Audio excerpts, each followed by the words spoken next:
तर guys good morning. तर आत्ता वाजलेत सकाळचे 10 आणि मला जाम भूक लागलेली आहे. तर आपण बघूया आजच्याला खायला काय बनवलंय मला. आपण आता वर आहे तर खाली जाऊया. तर गाईज इथं आहे भेंडी, जी मला अजिबात आवडत नाही.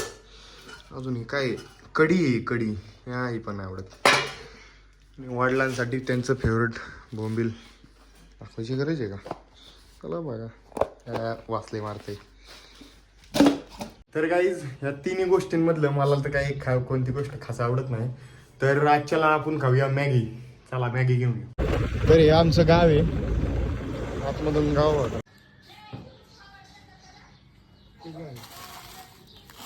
तर गाईज मॅगी ते एकदम तडकती फडकती झालेली आहे. तर गाईज आपण मॅगी घेऊन वर आलेलो आहे. तर ही आमची रूम, आमचा सेटअप थोडासा छोटावाला. तर गाईज